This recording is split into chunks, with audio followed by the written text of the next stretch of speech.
Walk into any mechanic's garage and you'll spot the usual suspects: wrenches, floor jacks, diagnostic computers.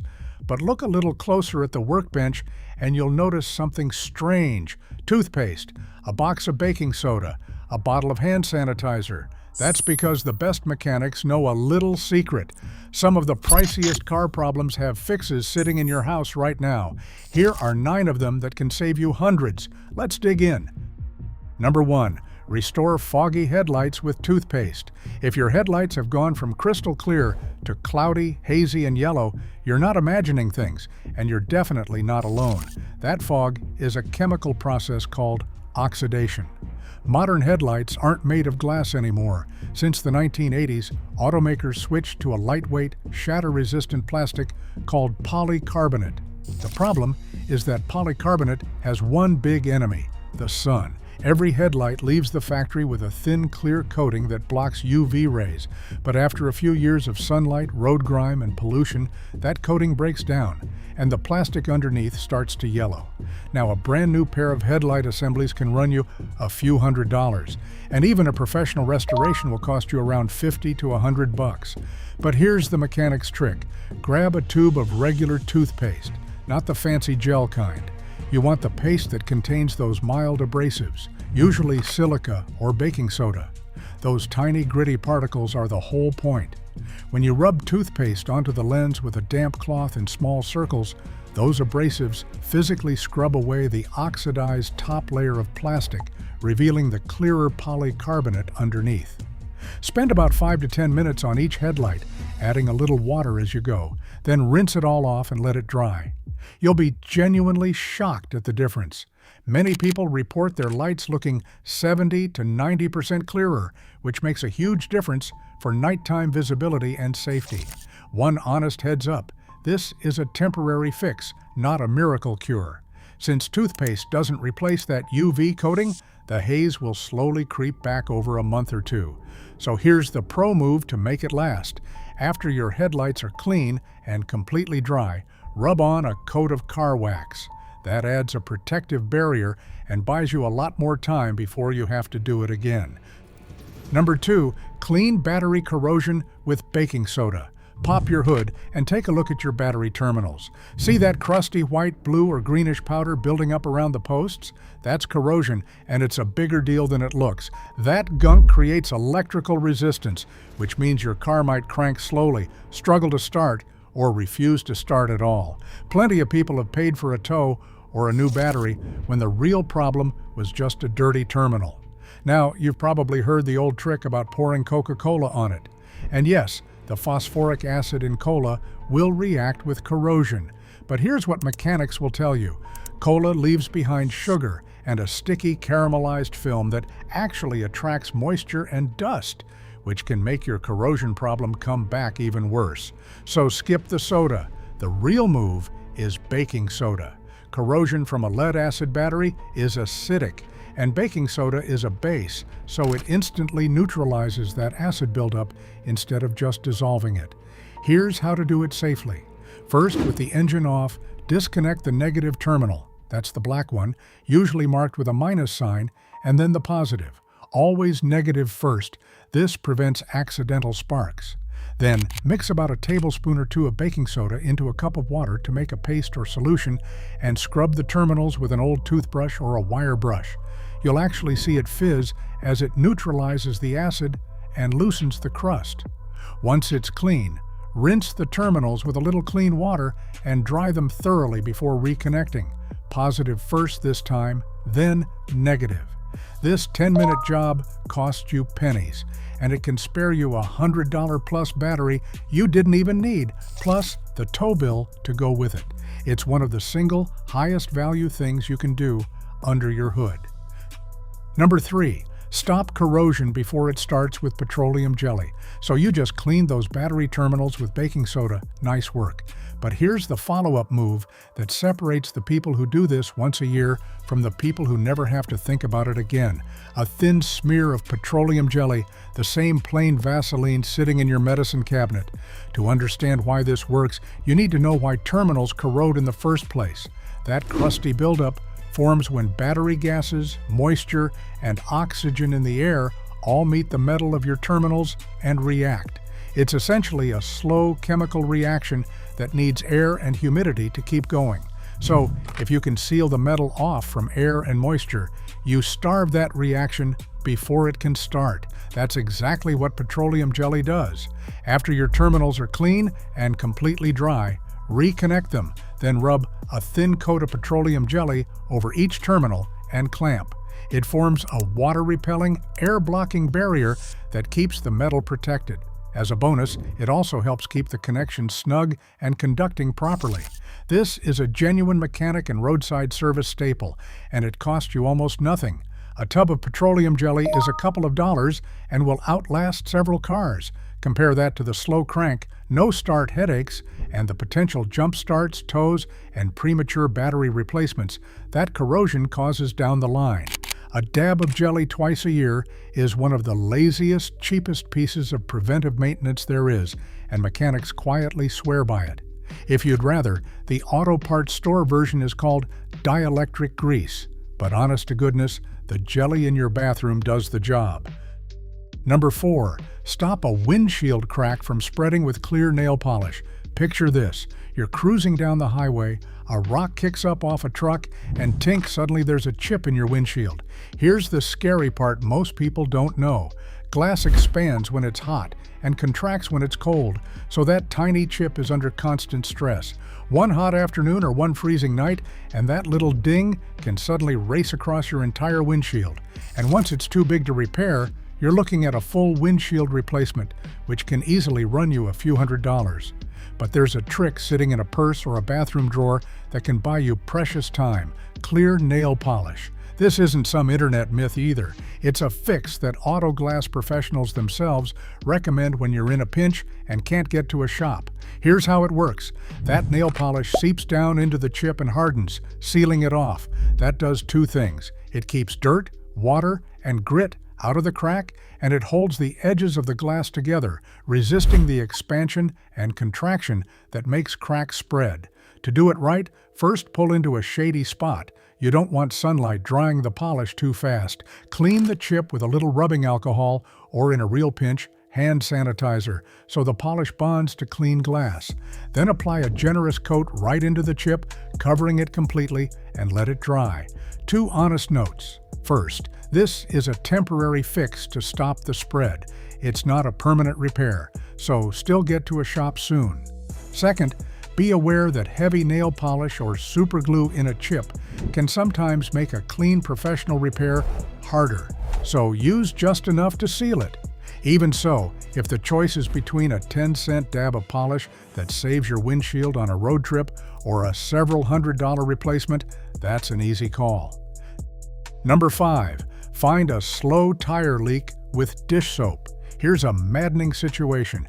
One of your tires is always a little low.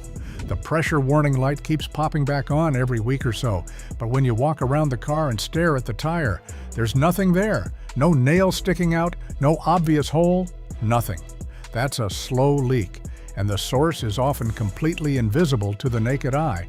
It could be a pinhole puncture, a leaky valve, or corrosion where the tire seals against the rim. Take that car to a shop and they might charge you just to find it. But this is the exact same method the mechanics use, and all it takes is dish soap. Squirt a generous amount of regular dish soap into a spray bottle, fill the rest with water, and give it a shake. Make sure the tire is properly inflated first. A flat tire won't push air out fast enough to show you anything. Now spray that soapy solution everywhere, across the tread, over the sidewall, around the rim where the tire meets the metal, and especially over the valve stem after you unscrew the cap. Then watch closely. Anywhere air is escaping, it'll push through the soap film and create a steady stream of little bubbles. It works exactly like blowing a bubble. The escaping air does the work for you. For a very slow leak, give it 10 or 15 seconds. The bubbles might form slowly. Once you spot the bubbles, you've found your leak. Maybe it's a screw or a nail you can now see. Maybe the bubbles are climbing around the valve stem, which sometimes just needs a quarter turn to tighten. This costs you basically nothing, and more importantly, it lets you catch a small problem early, before that slow leak becomes a flat tire on the shoulder of the highway, or before running low ruins the tire entirely and forces you to buy a new one. Number 6. Thaw a frozen door lock with hand sanitizer. It's a brutal winter morning, you're already running late. You put the key in your car door lock, and it won't turn. The lock is frozen solid. Your first instinct might be to force the key harder, which is exactly how people snap a key off inside the lock and turn a 5-minute annoyance into an expensive locksmith call. Don't do that. Reach for the bottle of hand sanitizer in your bag or your center console instead. Here's the science, and it's genuinely clever. Hand sanitizer is loaded with alcohol, ethanol, or isopropanol, and alcohol dramatically lowers the freezing point of water. So when that alcohol reaches the ice, jamming up the tiny pins inside your lock, it melts it, often in just a few seconds. The way to do it is simple. Squeeze a bit of hand sanitizer onto the metal part of your key, coating both sides, then gently insert the key into the lock and wiggle it. Do not force it. Let the alcohol do the work and give it a few seconds to melt through. The key acts as your delivery tool, carrying the alcohol right down into the frozen mechanism. A quick but important safety note: because it's alcohol-based, keep any open flame far away from it. So no, don't heat the key with a lighter after you've dipped it in sanitizer. And here's the bonus tip mechanics love. You can prevent this whole mess in the first place. On a night you're expecting a hard freeze, a quick spray of a moisture-displacing lubricant, or even a swipe of that same petroleum jelly on and around the lock keeps water from settling in and freezing overnight. Either way, a squirt of the sanitizer you already own beats a locksmith service fee every single time. Number 7. Keep car doors from freezing shut with cooking spray. This one catches people off guard every winter. You go to open your car door on a frigid morning, you pull the handle, and the door just won't budge. It's not the lock this time. The door itself is frozen shut. What's actually happening is that the rubber weather stripping around your door, the soft seal that keeps wind and rain out, has trapped a little moisture. That moisture freezes, and it essentially glues your rubber seal to the metal frame of the car. Now here's why this matters beyond just being annoying. When you yank hard on a door that's frozen shut, you can rip that rubber weather stripping right off the frame. And replacing weather stripping isn't cheap. Plus, once it's torn or gapped, you get wind noise, water leaks, and a chilly cabin. So the goal is to stop the seal from sticking in the first place. The trick is a light coat of ordinary cooking spray on that rubber seal. The oil creates a slick, water-repelling barrier, so moisture can't cling to the rubber and freeze it to the frame. Just spray a little onto a paper towel or cloth, then wipe it along the rubber, weather stripping around the door. You don't want it dripping everywhere. A thin, even film is all it takes. Plain petroleum jelly works for this too, wiped along the seal the same way. As a nice side effect, keeping a little oil or conditioner on your rubber seals actually helps them last longer, because rubber that dries out will crack and shrink over time. So this quick winter habit does double duty. It stops your doors from freezing shut on cold mornings, and it protects the seals themselves from premature aging. That's a couple dollar can of cooking spray standing in for expensive weather stripping repairs. Number 8. Erase rust from chrome with aluminum foil.